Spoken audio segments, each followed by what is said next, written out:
ధర్మ విజ్ఞాన వైరాగ్య పరమైశ్వర్యశాలినః ఆనందతీర్థ భగవత్పాదాన్ వందే నిరంతరం. వ్యాసాయ భవనాశాయ శ్రీశాయ గుణరాశయే హృద్యాయ శుద్ధవిద్యాయ మధ్వాయ చ నమో నమః. శ్రీ గురుచరణకమలభ్యో నమః.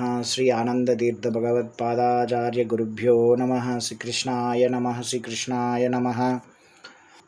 ఎందుకు వైష్ణవ సాత్విక పురాణమును భాగవతము అని నామకరణము చేయబడినది?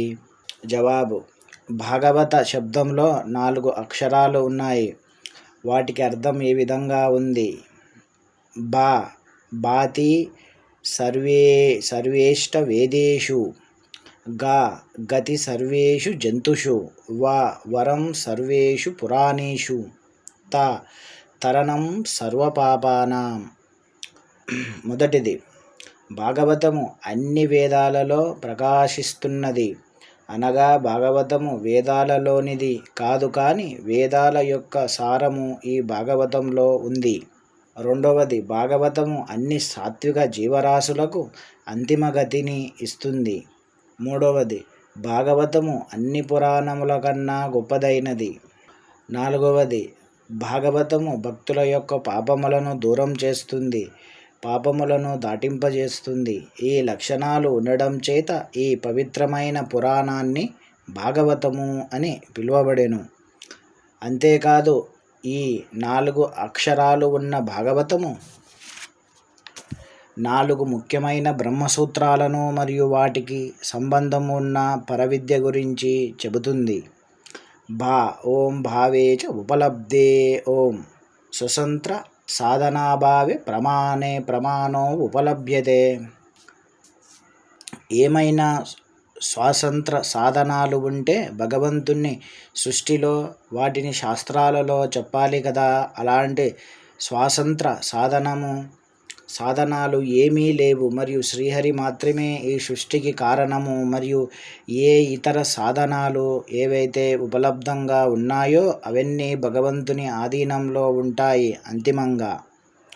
రెండవది, గతి సామాన్యాత్ ఓం సర్వే వేదాః యుక్త్యాః సుప్రమాణ బాహ్యం జ్ఞానం పరమం తు ఏకమేవ ప్రకాశ్యంతే న విరోధః కుతశ్చిత్ వేదేషు సర్వేషు తదా ఇతిహాసే ఇది పైంగిశ్రుతి. గతే జ్ఞానస్య సామ్యమేవ. అన్ని వేద ఇతిహాస పురాణాలు ఏకకంఠంతో బ్రహ్మ విష్ణువుని మాత్రమే ప్రత్యేకంగా వర్ణిస్తాయి. రెండవ ఇతరమైన అభిప్రాయము లేదు. కాబట్టి ఈ సూత్రము మనకు ఉపలబ్ధమైన వేదాలు శ్రీహరి సర్వోత్తముడు అని అభివర్ణించాయి. కానీ అనుపలబ్ధ వేదభాగములలో ఇతరులు సర్వోత్తముడు అని చెప్పి ఉండవచ్చు కదా అనే శంకను ఈ సూత్రము సమాధానమిస్తుంది. ఒకవేళ ఇంకొక సర్వోత్తముడు ఉంటే వేదాలు అప్రామాణికతను సంతరించుకుంటాయి. ఎందుకనగా వేదాలలో ఏ ఒక్క మంత్రము పరస్పర విరోధంగా ఉండవు. ఎందుకనగా వేదాలు అపౌరుషేయములు, అనగా మానవ నిర్మితమైనది కాదు అని అర్థం. కాబట్టి వేదాలలో ఎలాంటి పరస్పర విరోధమైన విషయములు ఉండవు. కాబట్టి శ్రీహరియే సర్వోత్తముడు అన్ని కాలాలలో. మూడవది, ఓం వాగ్మనసి దర్శన శబ్దాశ్చ ఓం ఉమా వై వాక్ సముద్రిష్టః మనో రుద్ర ఉదాహృతః తదేతత్ మిథునం జ్ఞాత్వా నా దాంపత్యాత్ విహీయతే ఇది స్కాందే. ఉమా వాక్కు యొక్క అభిమాని దేవత, రుద్రుడు మనోభిమాని దేవత. మరియు వారి యొక్క మిలిత రూపాలను ధ్యానం చేస్తే ఉపాసకుడికి దాంపత్య విరహం ఉండదు. నాలుగవది, తన్నిష్టస్య మోక్ష ఉపదేశాత్ ఓం నహి గౌణాత్మనిష్టస్య మోక్షః. మోక్షము శ్రీకృష్ణుడి యొక్క దయతోనే లభిస్తుంది.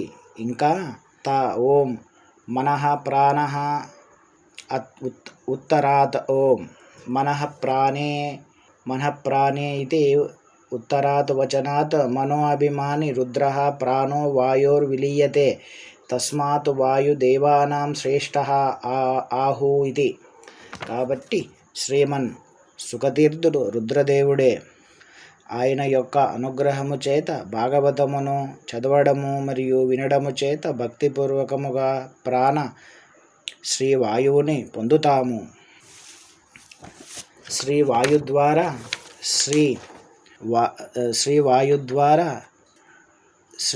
ద్వారా శ్రీహరిని పొందుతాము. ఇవన్నీ భాగవతములోని 11వ స్కందంలో ఉన్నాయి. ఇది శ్రీకృష్ణార్పణమస్తు.